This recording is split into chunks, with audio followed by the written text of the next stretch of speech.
There was an idea, the Avengers Initiative. I can do this all day. Marvel? I'm a superhero. I come to bargain. I love you 3,000. That's my secret, Cat. I'm always angry. You should have gone for the head. And I Wakanda forever! am Why is Gamora? Iron Man. We are Avengers! Assemble. Hello, welcome to a brand new episode of Den of Geek presents Marvel Standom, where we try to give you the deepest possible dives on all the things going on in the MCU, Marvel Comics, and beyond.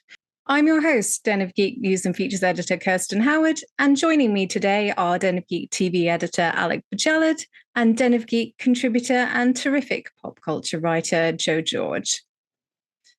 This episode of Marvel Standom is powered by eBay. More on them in a bit, but first, let's dig into the first episode of Loki Season 2, Ouroboros, where Loki ends up time-slipping through the past, present, and the future of the TVA, while trying to catch Mobius up on his deadly encounter with He Who Remains.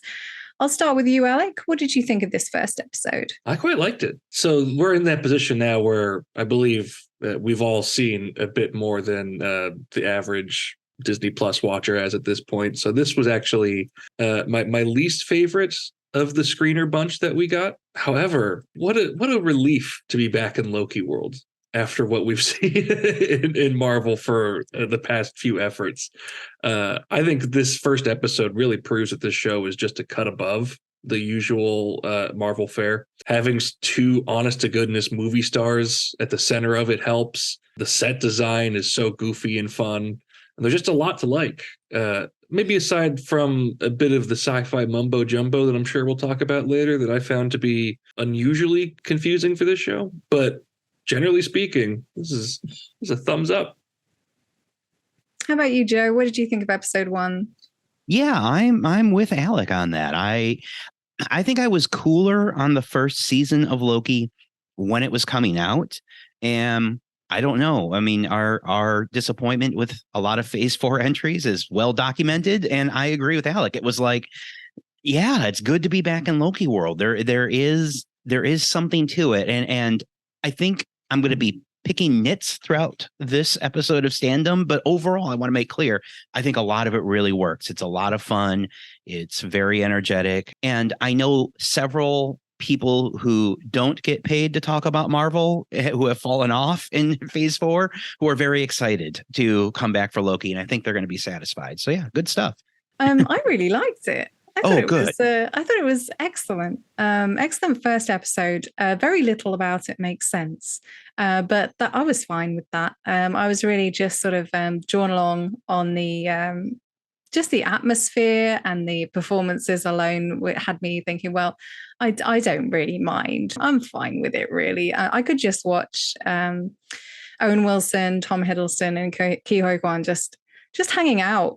They don't even have to be in the MCU. If they were just having coffee together, I'd probably watch it every week for an hour. That's fine with me. That's good enough, honestly. This episode saw the introduction of Ke Huy Quan's Ouroboros, or OB, as they call him. He seems like a real delight in this episode, and just a great addition to Loki overall. How did you find him in episode 1, Alec? It was literally perfect. It's just pitch perfect. I thought he was by like leaps and bounds the best new addition to the show. I think like it feels fairly clear that they cast this character pretty much exactly for him. Like it fits him perfectly. The loopy sense of humor really works. My actual LOL in this episode comes when they do the whole like I didn't know you could do that in the TVA routine twice, like in the past and present. Like, just a great energy. This, and I didn't even realize until we logged on today that this episode is called Ouroboros, which seems like a pretty fitting for how much he dominates this, because I had no idea it was even called that. Again, I don't want this to be my new thing, but thumbs up. I think that Kwan is really incredible in this role. He does seem like just a grown-up version of Data from the Goonies. Like, just imagine this is what happened to him when he got older, or this is a variant that got pulled off the timeline from the Goonies universe. I think it's an excellent casting, excellent choice, and obviously we've seen him meddling with the multiverse in Everything Everywhere All at Once. So he seems to just kind of slide right into this cast perfectly. On that note, Wilson and Hiddleston seem to have really found a kind of camaraderie and a banter between them that just seems so natural now, even more than it does in the first season. Do you feel like they've amped it up also? Do you like more Mobius? Would you need more? And do you feel like he's doing too much now? Because there are a lot of little Mobius moments in this. There's when he draws the sort of skin on the monitor or whatever. There's also this the moments where he's going back and forth with OB and he's talking about jet skis and stuff like that. So they try to pack quite a few Owen Wilson moments into this first one. But I think that his relationship with Loki, it was the real star of the first season anyway, even more so than Sylvie, I would say. So it seems to work for me. How about you guys? Yeah, I think Alec hit the nail on the head when he said, it's honest to goodness movie stars. And that one of the things I think is really canny about this show is that the casting goes a long way to both bolstering the production design and getting us past things that wouldn't work otherwise. I don't know if we'll have time to talk about it, but even just all of the side characters are all instantly recognizable character actors that just gives you that extra little bit of mileage. But specifically about Mobius, if anybody else was talking this much about jet skis, I think I would be so annoyed, but it works in Owen Wilson's drawl. And kind of like Ke Huy Quan, he brings like all of this baggage and sort of good feelings for us old people that like him from all of these other roles. He kind of comes back in there and he is just kind of playing Owen Wilson, but darn it, I like watching Owen Wilson. So it works. Yeah, like this is a show that has no fewer than 3 really high profile actors now that have just like a proven track record of, I said movie star, which I think is accurate, but you could even just like reduce it to saying that they're comfortable on screen. They know what they're doing. I feel like that comfort comes through and they're just kind of having fun. And Owen Wilson in particular is just supernaturally charming. Like that's that kind of special relationship that he has with Hiddleston's Loki. I'd like to think that like I could just develop with Owen Wilson in like 10 minutes. Like we could just have that sparkling chemistry. He's just that good. But yeah, honestly, like I really think that's what sets the show apart. Like that's what makes this feel more kind of like the special Marvel than the assembly line Marvel. There are some real likable pros involved, both on screen and behind the screen, because I think the writing's quite nice as well. We also met X5, who I think is a hunter. And for a moment in episode 1, I was just kind of like, I don't remember this guy from the first season at all. How many lines did he have? Because he's not stuck out as memorable. And I had to look it up and I was like, no, he wasn't even in the first season. He's brand new. But the way he was introduced was like, he's been there the whole time and that we just didn't notice him. I can't remember the actor's name, but he's a rapper and he's in Blind Spotting. Yeah. And he just sort of sinks into this so easily. He's so slimy, such a little sort of that mummy's boy, vibe that just instantly pisses you off. He seems like he'll be an interesting antagonist, not on any kind of like complex level, but just kind of like he's a bit of a git and he's giving our guys a hard time, so we hate him. Yeah, it's Raphael Cassell is Oh, the name of the actor. And boy, when they got that one scene where it's Raphael Cassell in the room, Owen Wilson in the room, and Kate Dickie, who plays his mother type. Those are three great schnozzes. This is a really good distinctive nose show. I hadn't looked up who played all of the various non-Renslayer judges, but that's like another like really just like eclectic crew of like recognizable faces and like diverse body types. It's just like the casting department on the show is really putting in work. And the MVP, obviously, the judge who was asleep the whole time. Wasn't remotely bothered. And that really just sells all of the nonsense parts in the show, where I kind of don't care what they're saying. It's just so much fun to look at, and so great to see all of these different types of people, which befitting a area that's supposed to be all time and all realities. Of course, you're going to get a bunch of distinctive looking people. That's just so great. That's brilliant. Before we continue, it's time to share this message powered by our sponsor, eBay. eBay is the premier destination for collecting comics both old and new. Whether it's that highly sought-after iconic comic or an obscure niche that speaks directly to you, odds are you'll certainly find it on eBay. Here's a list of comics that are must-haves for any fan of Loki. Avengers 1. Although Marvel's Loki made his debut a year earlier in Journey into Mystery 85, the trickster god established himself as a major baddie in Avengers 1, the first appearance of Earth's mightiest heroes. As in the Marvel Cinematic Universe, Loki played a key role in assembling the Avengers, here because he gains control of the Hulk and sends him on a rampage. The story by Jack Kirby and Stan Lee doesn't offer much in the way of the duplicitous charm that Tom Hiddleston brought to the character, but when Iron Man, Thor, Ant-Man and the Wasp join the Hulk against Loki, nobody wants depth. We just want to see glorious superhero action, and that's exactly what Kirby delivers in this early Marvel classic. The New Mutants Special Edition 1.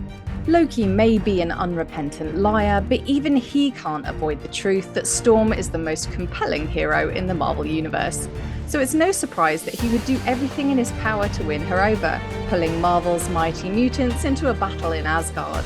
As the title suggests, it's the next class of Professor Xavier's school who takes centre stage in the New Mutants Special Edition, with the team still in its best lineup, including Cannonball, Sunspot, Mirage, Magic, Wolfsbane, Cypher and Warlock.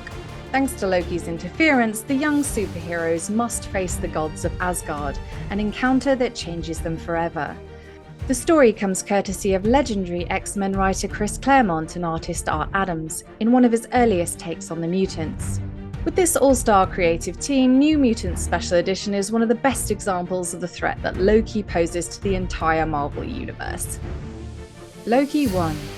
Traditionally, supervillains play supporting roles in comic books, but with a character as complex as Loki, it was only a matter of time before he got to carry his own book. Fittingly, Loki's first solo miniseries begins with him finally achieving his greatest desire, disposing of Odin, defeating Thor, and designating himself Lord of Asgard. But the trickster finds himself troubled with the need to rule instead of fool, a task made more difficult by the flood of memories that trouble the new Asgardian king.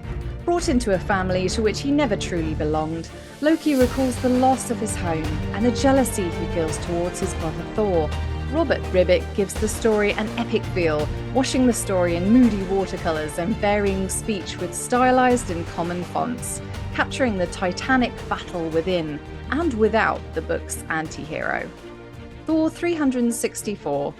The penultimate episode of Loki Season 1 introduced viewers to one of Lofison's most popular variants, Alligator Loki. But comic readers tend to prefer it when Thor joins the animal kingdom, especially at the hands of Loki. A highlight of Walter Simonson's defining run, Thor 364 gives us the best version of Thor's transformations, as Loki changes his brother into a frog. Never to be dissuaded by any challenge, Thor responds to his amphibian shape by finding a way to wield Mjolnir, becoming the mighty Throg. Serving as writer, penciler, and inker, Simonson combined high fantasy and science fiction to make a vision of Asgard that no one but Kirby can match. All sharp angles and action poses, Simonson keeps the stakes of the story high, even when embracing the obvious comedy of the God of Thunder croaking his faux Shakespearean speech. Thor 364 shows readers that Loki is at his most devious when he's being absolutely ridiculous. Young Avengers 1. Loki is the god of tricks, and what greater trick can he pull than becoming a hero? Such is the tension in the second incarnation of the Young Avengers, this time assembled by a teenage Loki. For reasons not immediately apparent, I mean, why would anyone expect a clear answer anyway? Kid Loki recruits Hawkeye, Kate Bishop, Marvel Boy, Hulkling, Wiccan, and Miss America into a team of heroes facing a fantastic foe.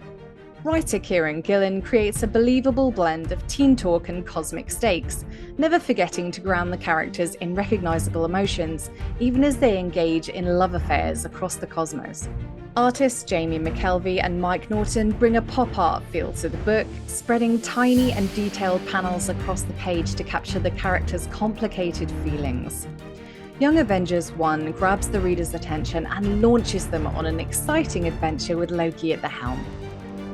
Head on over to ebay.com today to start or expand your collection. And now back to the show. Alec, while we were talking about this episode before we came to record today, you had some thoughts on episode 1, some immediate reactions. And one of them was that Loki is just Tom Hiddleston now. I'd like you to expand on that because you didn't at the time. And I'm not going to now. Oh, No. I first of all, I think it's a good thing that he's just Tom Hiddleston now, because Tom Hiddleston, as we've gushed about previously, is just a really compelling, charming actor. I think it's just striking how far this Loki variant has gone away from the traditional Loki path. Like, every now and again, like, he'll do something like they'll remind him that he's a villain and then like he can do magic, and it's just so weird to see like this like James Bond figure just suddenly do magic, because he just straight up looks and acts like Tom Hiddleston, and he reminds me of his performance in The Night Manager, that really good show that like I think only you and I watched. But yeah, he's so mission focused on like saving the world, and he's always wearing like kind of a cool guy outfit. Just seems like Tom Hiddleston doing like a James Bond thing more so than Loki, which I'm not necessarily mad about. I think some of the attempts to remind viewers that like Loki is Loki in this episode and in this season come across as a little bit awkward, but also I think it's telling that it's necessary that they try to keep reminding you, like, no, wait, this guy, he's like a Norse god, kind of, but like really a nice giant, and like he did some bad things, and then he has green magic. Yeah, it just feels like those come out of left field when they do. There's also a visual one where they're talking to OB initially, and there's like wires or pipes in the background. I don't know whether you saw that, but they seem to come out of Loki's head. So they've really kind of tried to build it in.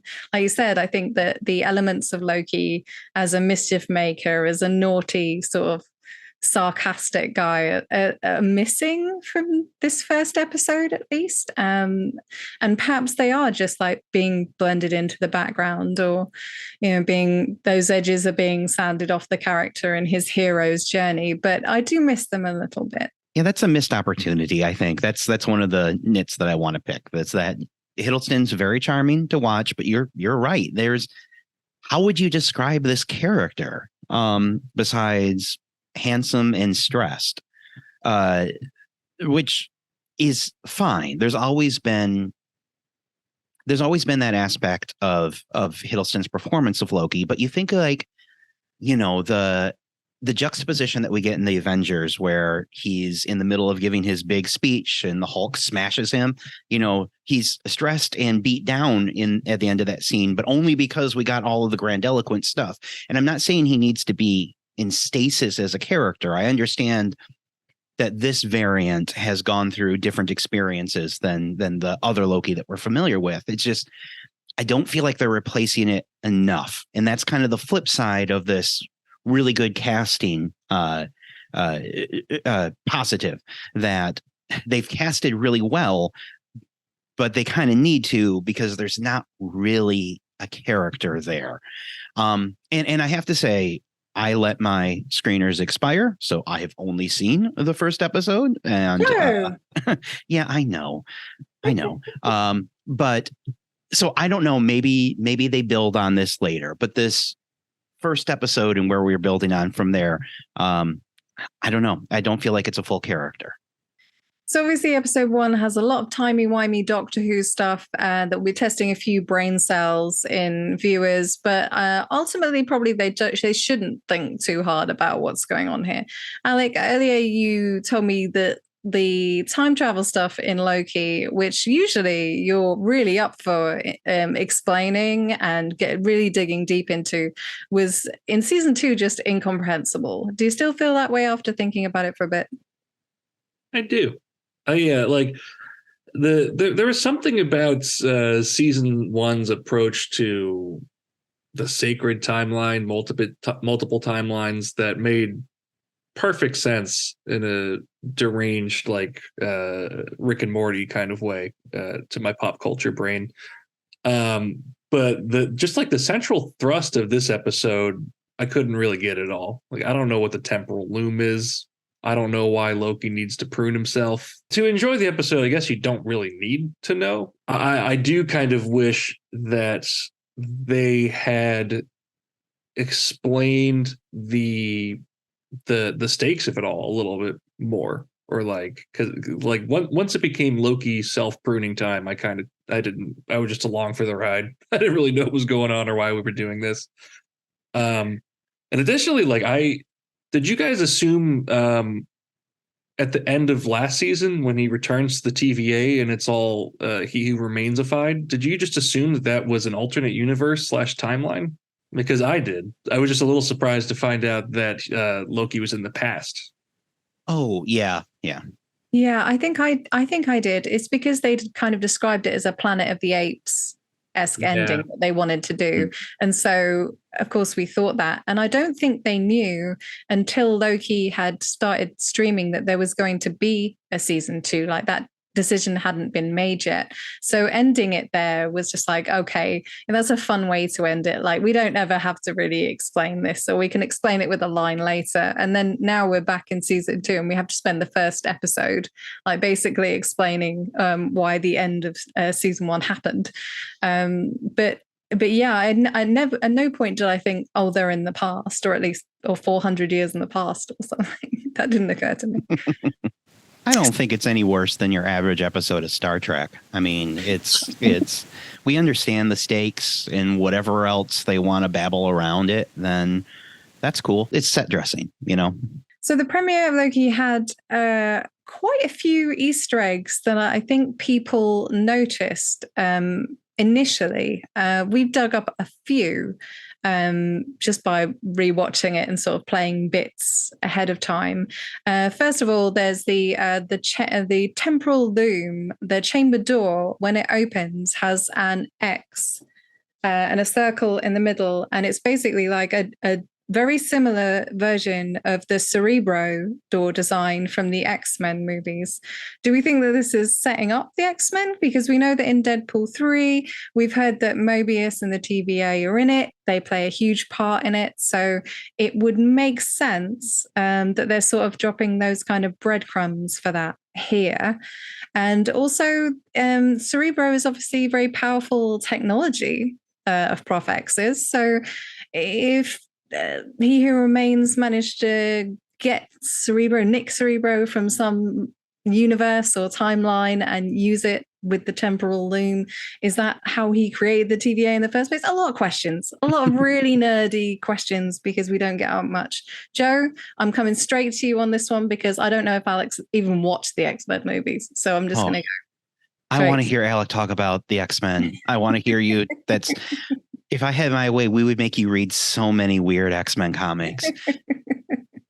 But, you know, so a couple things here. First of all, I think it's funny that they're like, Marvel's like, you know, we've got this Jonathan Majors problem, so let's remind them of Bryan Singer. And I don't think, to be fair, it's the same design as the Singer movies. I think it's the the First Class sort of era design. Oh, okay. I'm not 100% on that, but I Okay. was looking at like about 1,000 images of the You've been looking at Cerebro doors all day. Yeah, Cerebro doors. Okay. The So other thing is, I'm so sick of the breadcrumbs of the X-Men. I want the whole loaf now. This is ridiculous that they've been, when Disney became even more powerful and bought Fox, at first I was like, that Kevin Feige, he's being shrewd, not giving us the X-Men right out. He's going to save those until he needs them. But Kevin, you need them now. It's and all of this nonsense of, Kamala Khan's a mutant and we're going to have Professor X show up, but it's not really Professor X. It's just you gotta give us the X-Men now. I mean, I understand why they're kind of booting it down the road, just money wise and continuity wise. How do we all of a sudden introduce there have been mutants running around in this whole team? But I'm getting more annoyed by them referencing the X-Men at this point instead of just give us the X-Men. I mean, the strikes have kicked the can down the road a little bit, to be fair. I mean, they were in the middle of filming Deadpool 3, right, when the strikes happened. So Deadpool's not a mutant. He doesn't count. That doesn't count. I want real MCU. Wolverine is, Joe. Yeah, but that's not going to count. That's a weird time travel tale. And apparently Taylor Swift is going to be Dazzler now. None of that counts. We're ignoring all of that. I want proper, real X-Men in the MCU, not a wink, wink. Do you remember this? Ryan Reynolds is going to say something so inappropriate and we're all going to go, oh, it's no. Well, I'm looking forward to it, Joe. You Grinch. Alec, can I just check? Have you seen the X-Men movies? Yes. All of them. All of them except Apocalypse. That's fair. Yeah, Apocalypse is fun. Watch Apocalypse. Really? It's fun. Yeah. No. Now who's the grouch? Apocalypse is better than any Deadpool movie. Oh, what? Better than them all. Joe. Much better. I'm starting to regret inviting you back on this show, Joe. That was a mistake. That was a grave error. Okay, the other Easter eggs that we noticed, there's a Moon Knight one. Casey is listening to the Staying Awake podcast that Stephen Grant was listening to in the Moon Knight premiere. There's also a post-credit scene, the first episode 1 post-credit scene that I noticed in the MCU so far. So making a bit of history in this premiere. Sylvie goes to a branch timeline after killing He Who Remains, 1982, I believe, and she is in Broxton, Oklahoma, which is a pretty big reference from the pages of Marvel Comics. Joe, can you please explain a little bit more for the people watching why this is significant? I'm going to do all of my comic book explainers directly at Alec. Okay, so in, what was it, 2003, the Thor comics did a storyline called Ragnarok that saw everybody die, all of the Thor characters, right? Which is fine because they're going to die and they're going to come back. That's already built into Thor comics, even more so than any other superhero who always dies and comes back. But in the this series written by J. Michael Straczynski and penciled by Oliver Copiel, the Asgard begins to manifest in Broxton, Oklahoma, instead of taking place over in Rainbow Bridge land. It's just all of a sudden Thor is there back in the form of Dr. Donald Blake, which was his alter ego originally. Like he had this wooden staff and he'd hit it and he'd go from weak old physician to big handsome Thor. And they started doing that again, and lots of fun stuff like Loki messing with people and kind of references back to the original Jack Kirby and Stan Lee comics, where they were trying to blend the high fantasy with mundane stuff, except here it's happening in the middle of Oklahoma instead of in New York. And slowly this all unfolds to the point where Broxton becomes the new Asgard and lifts into the air. And then like 5 years later, a bad guy comes through Hela or something and kills every resident, but we're not there yet. Broxton, Oklahoma is also the birthplace of Whitney Frost from the Agent Carter Marvel series that they refused to make canon. And I don't think this makes it canon in any way. I think it's probably just a little fun reference for the comics. But regardless, Agent Carter is probably one of the best Marvel series they've ever produced. And they probably should give it more attention and more support. And just go ahead and make that bad boy canon, please. I'd appreciate that. Any final thoughts, Alec Joe? I don't think so. I laughed at Skin scrawled into the computer. That made me laugh. Really, that was good stuff. Yeah, I'm just happy to be back with this show. Just happy to be here, guys. I'm just happy to be here. Yeah. No, it's good. It's good to have fun Marvel again. I mean, especially coming off of Secret Invasion, where it was such a bummer. I think people forget that we actually really love these characters, and this world, and it's good to like it. It's good to like things I like. Amen. Well, that's it for this episode of Marvel Standom. Make sure you're subscribing to us wherever you're watching or listening right now. Don't forget to check out our web home of denofgeek.com, where you can find all our Marvel coverage. You can also follow us at Den of Geek US on Twitter and Den of Geek on Instagram. If you need more, all episodes of Marvel Standom are available on YouTube and wherever you get your podcasts. Thanks once again to the sponsor of this episode, eBay. Be sure to check them out for your Marvel-related collectibles. This has been Marvel Standom on the Den of Geek Network. Until next time, please be good to each other and stay safe.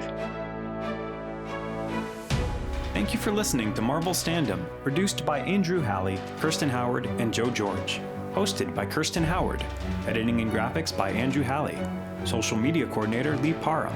Additional artwork by Chloe Lewis. Production assistant Michael R. Music licensed from soundstripe.com. Marvel Standom is a production of the Den of Geek Network. For more information, visit denofgeek.com.